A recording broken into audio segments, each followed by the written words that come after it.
Welcome to yet another episode of AV Tiles and Sanitary Kollam, the authorized dealer of Kajaria tiles in the city of Kollam. Today we are going to discuss the tile workers, because no matter how good a tile you purchase, if the tile worker is not good, he will surely spoil your purchase. And not only tile, suppose the tile is laid okay and the grouting, which is generally done by the same person, if the grouting is poor, that also spoils your tiling. So it's very important to spot a good tile worker and to make sure that as good your tile is, your tile worker should be equally good. Now let's find out how you can make sure that.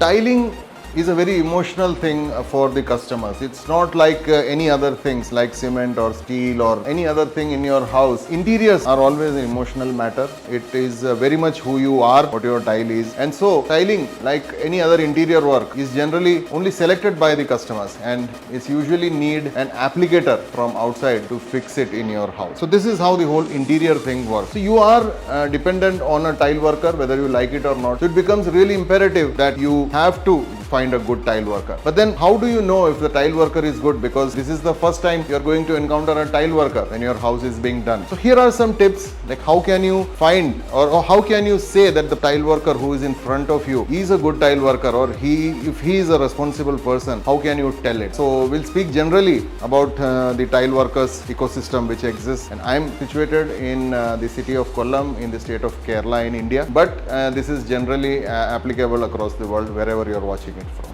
If your house project is a high value project, or if it is being undertaken by a good established architect or an architectural firm, you can make sure that the tile workers who they employ will be of some quality. And so you don't have to worry about that, because they themselves, the architects themselves, are so critical about the finishing of their job that they will take care of the matter that your tiles are well laid and will last forever. And now from the next level on, like if you have found a contractor and who is not an established person, but he has a reputation in the area, you can be sure that his tile worker will be a good tile worker. But then you cannot be so sure as in the case of an architect or an established architectural firm. So from here on, you have to start looking, or you have to ask the contractor that you would like to meet the person who's going to lay the tile well before the laying starts. And from here on, the third part is where you don't have a contractor in the picture and you are actually going out into the market, finding a tile worker, and you buy tile from a shop, and then you bring both of them together, the tile and the tile worker, and you get the tile laid. Here the risk is even more, because now it is only up to you. You don't have anybody else to blame. So you have to make sure that the tile worker that you have found is actually up for the job, or is actually good for the job. So the last two aspects, the tile worker of a contractor and the tile worker you find, independent tile worker you find from the market. So how do you know, or how do you spot in a single meeting if he's going to do a good work? Let's find out.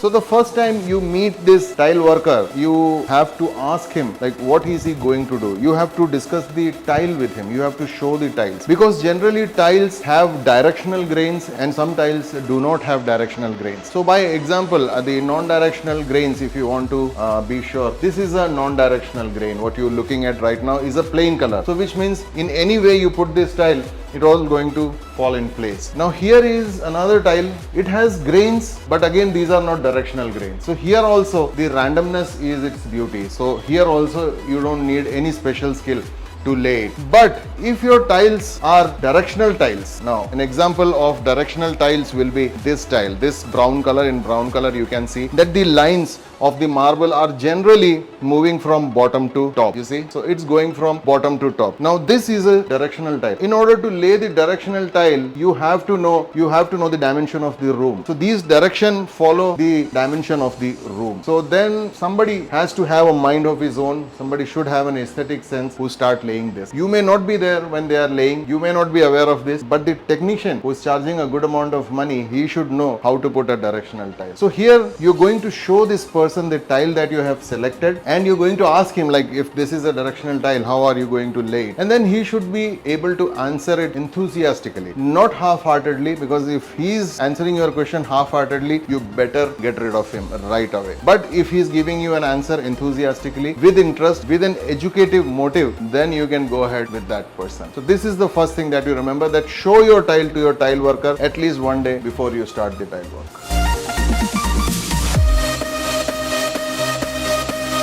The second thing that you need to make sure, and it should have been the first thing, but I missed it. The second thing which you should do while looking for a tile worker is that once you have spotted a tile worker, just request him to show his last 2 or 3 works. So he might take you to running project or just completed project, and mostly the people who have done this or who have used his services will be glad to open their doors for you. You can go inside, you can see how he had laid the tiles and what is the customer's opinion about this particular person. And generally it has to be good, because if this tile worker had a bad experience at that previous job, he will never take you to that place in the first place. So if he's taking you, then you can be at peace and you will know what level he stands.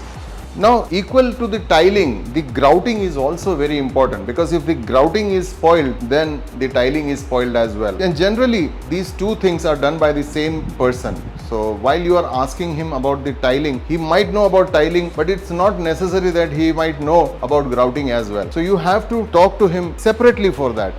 Tell us about the grouting. What kind of grout will be good, and what are the different kind of epoxy grouts that are available, and what is the difference between one epoxy grout and another epoxy grout, and what are the precautions to be maintained while you are doing the grouting. So if he is able to answer these questions, precisely what I asked these questions, if you note down and if you ask, and if he is able to answer these questions, you can make sure that this guy knows his job well. So take care of these points. Make note of whatever I said in this video. They are not much, just very basic things, but it will go a long way in ensuring that the tiles that you have bought and the grouts that you have bought will fit on your floor exactly as you like them to be.